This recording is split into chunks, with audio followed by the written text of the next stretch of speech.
Hai semuanya, gimana kabar kalian? Semoga selalu dalam keadaan baik. Jadi welcome back teman-teman di Andre Grace Channel dan ini adalah segmen analisa pagi, segmen di mana kita akan mengulas untuk update news dan juga pergerakan dari market khususnya market Bitcoin. Teman-teman, kita akan mulai pembahasannya dulu dari kalender ekonomi. Di perdagangan kemarin lumayan volatile. Ada beberapa rilis data dari Amerika Serikat, itu ada crude oil inventory malam harinya ya. Dan pas waktu itu pergerakan Bitcoin rally bahkan sampai ke 62 ribuan ke atas teman-teman. Jadi ini memang impact daripada rilis data kemarin yang agaknya sedikit negatif untuk dolar, ya memberikan pengaruh. Di luar memang ada akumulasi yang masuk juga dari banyak hedge fund. Hari ini akan ada event penting yaitu data soal inflasi, core PCE inflation untuk Amerika Serikat akan dibacakan jam 20.30, jam setengah 9 malam waktu Indonesia Barat. Jadi waspada dengan volatilitas menjelang rilis data PCE inflation tersebut. Kemudian ada rilis data soal uh, personal spending, kemudian juga ada pending home sales, penjualan rumah tertunda dari Amerika Serikat yang mungkin bisa memberikan impact juga terhadap pergerakan dari dolar, teman-teman. Jadi intinya itu waspada, hari ini ada event penting. Nah, kita lihat dari inflow yang terjadi pada banyak sekali hedge fund. BlackRock masih memimpin ya, peningkatan dana yang masuk lumayan signifikan dalam beberapa hari terakhir secara konsisten. Sementara Grayscale masih dalam posisi outflow, teman-teman. Valkyrie juga ada sedikit outflow yang terjadi dan overall mayoritas memang masih dalam posisi akumulasi dari banyak hedge fund ini. Jadi ini sangat-sangat mendukung ya masuknya institusi ke market Bitcoin, benar-benar memberikan aliran dana yang sangat-sangat besar terhadap market sehingga ya impact-nya adalah kenaikan harga yang sangat signifikan. Kemudian ini salah satu analis ya, Mike Novogratz itu mengatakan bahwa situasi sekarang ini Bitcoin itu lagi dalam posisi yang sangat-sangat sulit diprediksi, teman-teman. Pergerakan Bitcoin naik ke 60.000 itu di luar ekspektasi banyak orang dan memang realita marketnya seperti ini, seperti yang teman-teman sudah saksikan saat ini. Bitcoin benar-benar out of the box, tidak ada yang sempat memikirkan Bitcoin bakalan rally begitu tinggi ya di bulan akhir Februari ini dan kita udah mau masuk bulan Maret besok. Jadi pergerakan Bitcoin masih terbilang impulsif untuk sekarang ini dan 3 hari terakhir setelah MicroStrategy melakukan akumulasi Bitcoin, waktu itu Bitcoin masih di 51.000 ya kalau nggak salah, diakumulasi oleh MicroStrategy, Michael Saylor. Sekarang Bitcoin udah di 63.000. Jadi udah ganti narasi teman-teman. Kemarin kan kalau MicroStrategy beli katanya Bitcoin bakalan turun ya. Sekarang kalau MicroStrategy udah beli, itu tandanya Bitcoin mau naik lebih tinggi. Jadi ya unpredictable lah untuk market. Kemudian ini berita datang dari SFC. Ini adalah regulatornya dari Hong Kong atau SEC-nya Hong Kong, teman-teman. Dikabarkan ada 2 perusahaan yang baru aja menawarkan lisensi di sana ya. Untuk mendapatkan lisensi di Hong Kong ada Husky Exchange sama OSL Exchange. Ini baru masuk, teman-teman. Dan lagi dalam proses sih sebenarnya saat ini, untuk lisensi 2 perusahaan ini supaya bisa mendapatkan persetujuan dari pihak Hong Kong supaya bisa untuk menawarkan, memfasilitasi yang namanya transaksi-transaksi yang berhubungan sama aset kripto. Kayaknya sih ini bakalan jadi ETF ya, teman-teman.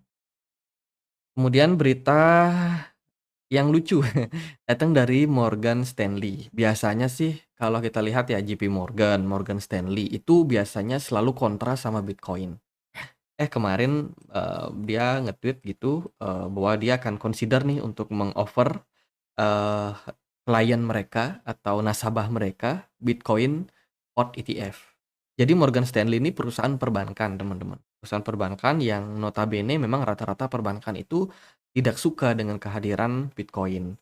Ya kan, karena Bitcoin dianggap sebagai salah satu solusi, transaksi yang tidak menggunakan pihak ketiga, which is tidak menggunakan perbankan, bisa dilakukan di mana aja dengan biaya yang cenderung lebih murah, terutama kalau kita melakukan transaksi lintas benua, lintas negara gitu.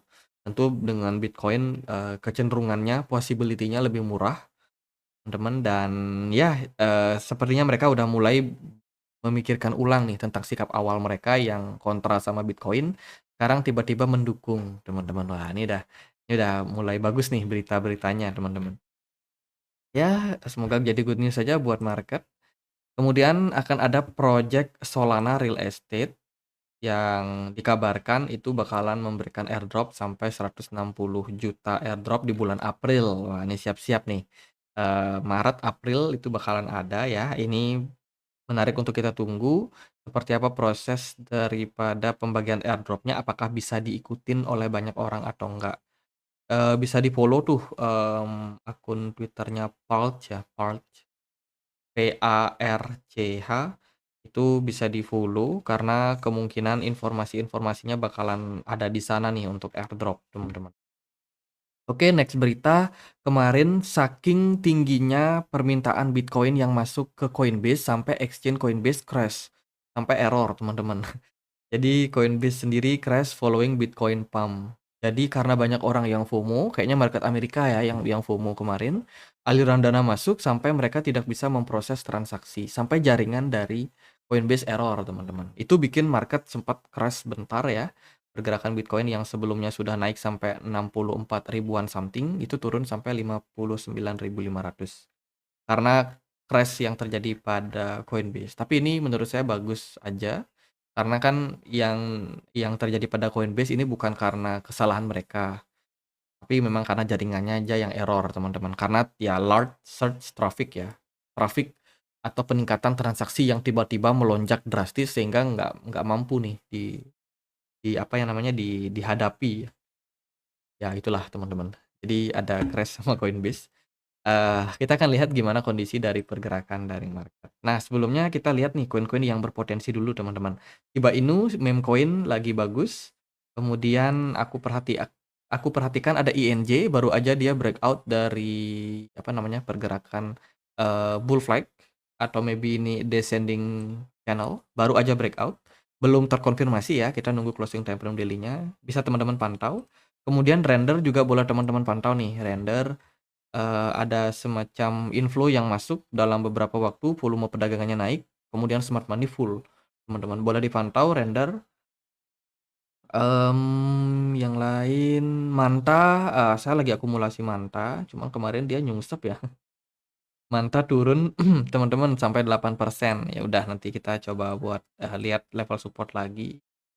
Nggak dapat nih harga 2 dolar, harusnya masuk di harga 2 dolaran kemarin ya waktu crash. Celestia juga dia turun.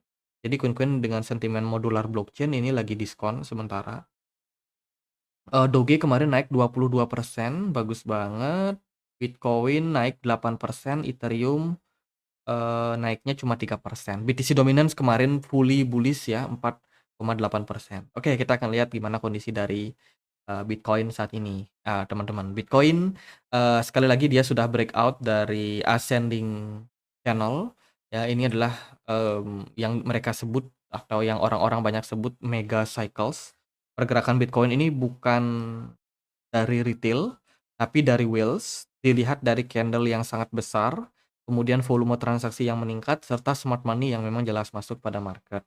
Tampaknya kita akan berpeluang pada kenaikan yang lebih tinggi lagi, teman-teman, dari all time high sebelumnya. Sepertinya ya. Semoga nggak di-prank nih sama whales-nya. Kalau whales-nya selling di posisi sekarang ya ya bisa turun juga sih sebenarnya. Tapi kalau kita melihat secara teknikal aja, pergerakan Bitcoin ini lagi-lagi bagus, teman-teman. Lagi-lagi bagus dan kemungkinan masih akan rally dalam beberapa minggu ke depan.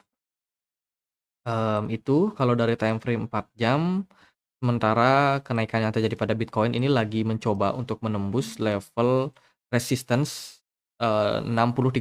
Seperti yang kita sudah sampaikan kemarin, level 63.000 sampai all time high-nya di 67 ya, sorry. 67 ribuan itu adalah level yang sangat-sangat penting. Di sana banyak orang yang udah siap untuk jual, teman-teman.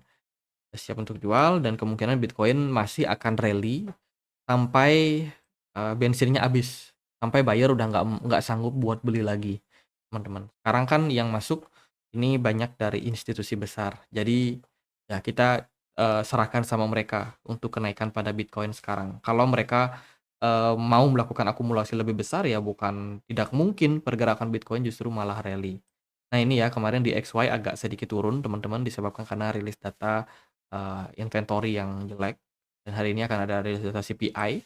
Kita akan lihat apakah inflasi akan naik atau enggak. Jadi menurut saya market sekarang anomali banget. Bitcoin-nya bagus, kemudian beberapa narasi kripto kayak meme coin itu lagi bagus-bagusnya juga. Ya, sementara ada beberapa koin yang justru malah terkoreksi agak dalam. CRV, koin-koin DeFi kemarin nyungsep lumayan, Matic yang juga udah bagus kenaikannya dalam beberapa waktu juga ada penurunan.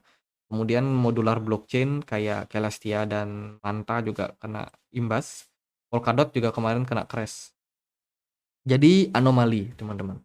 Untuk market sekarang, BTC dominance overall masih cukup bagus ya, ada peningkatan smart money yang masuk, jadi dalam jangka waktu pendek, Bitcoin masih akan sangat mendominasi. Target Bitcoin kalau kita lihat di sini, possibility-nya masih akan rally, menguji resistance di kisaran area 65 ribuan. Nah, di sana baru kita untuk pantau lagi, apakah Bitcoin masih bakalan kuat untuk rally atau enggak. Oke, happy cuan. Aku perhatiin teman-teman juga di komunitas Telegram juga rata-rata cuan ya teman-teman. Ini udah happy semua nih. Wah, PP terbang, udah kayak pesawat dan lain sebagainya. Ya, itulah yang short market. Sorry to say, mungkin teman-teman harus berhati-hati kalau pakai leverage tinggi. Untuk sekarang ini Bitcoin lagi bagus-bagusnya bullish teman-teman. Mungkin kalau memanfaatkan jangka-jangka pendek ya oke lah, tapi kalau untuk, in the long run ini market FOMO teman-teman. Buktinya apa? Coinbase saja error teman-teman. Coinbase sampai error karena saking banyaknya transaksi yang terjadi dalam waktu yang, sama teman-teman. Itu aja deh buat update kali ini, semoga videonya bisa bermanfaat. Teman-teman kita punya komunitas diskusi di Telegram, tempat aku untuk update berita-berita terbaru tentang market kripto. Bagi teman-teman yang mungkin mau join, linknya ada di kolom deskripsi video ini. Oke gitu aja, dan akhir kata saya Andre, makasih.